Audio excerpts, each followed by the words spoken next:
ದೇಶದಾದ್ಯಂತ ಇಂಡಿಗೋ ವಿಮಾನದ ಹಾರಾಟದ ರಾದ್ಧಾಂತ ಮುಂದುವರೆದಿದೆ.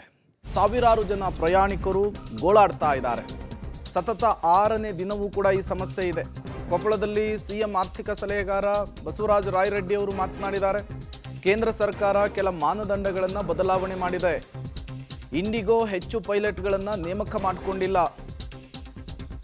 ಇದರಿಂದ ಸಾಕಷ್ಟು ಸಮಸ್ಯೆ ಉಂಟಾಗಿದೆ ಅಂತ ಹೇಳಿದ್ದಾರೆ. ಸಾಫ್ಟ್ವೇರ್ ಬದಲಾವಣೆಯಲ್ಲೂ ಕೂಡ ಇಂಡಿಗೋ ಎಡವಿದೆ ಅನ್ನುವಂತಹ ಮಾತನಾಡಿರುವಂಥದ್ದು.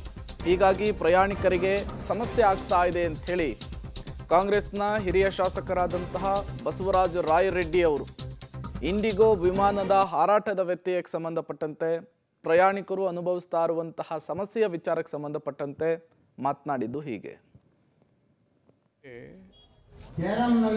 ಇಂಡಿಗೋ, ಏರ್ ಇಂಡಿಯಾ ಎಕ್ಸ್ಪ್ರೆಸ್, ಆಕಾಶ ಏರ್ಲೈನ್ಸ್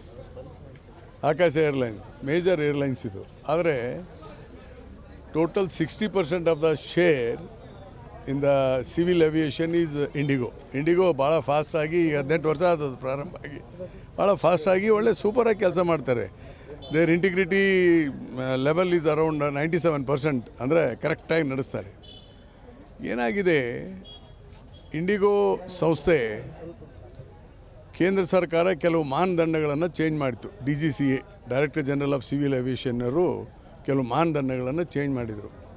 ಏನದು ಮಾನದಂಡ? ಪೈಲಟ್ಸ್ಗಳು ಇಷ್ಟು ಅವರ್ ಕೆಲಸ ಮಾಡಿದರೆ ಇಷ್ಟು ರೆಸ್ಟ್ ತಗೋಬೇಕು, ಕ್ಯಾಬಿನ್ ಕ್ರೂ ಇಷ್ಟು ಅವರ್ಸ್ ಇದು ಮಾಡಬೇಕು ಅನ್ನೋದು ಒಂದು ಮಾನದಂಡ ಮಾಡಿದರು. ಆಮೇಲೆ ಅದ್ರ ಪ್ರಕಾರ ಮಾಡಬೇಕಾಗಿದ್ರೆ ಅವ್ರು ಹೆಚ್ಚಿನ ರಿಕ್ರೂಟ್ಮೆಂಟ್ ಮಾಡಬೇಕಾಯ್ತು, ಯಾರನ್ನ ಪೈಲಟ್ಗಳನ್ನು.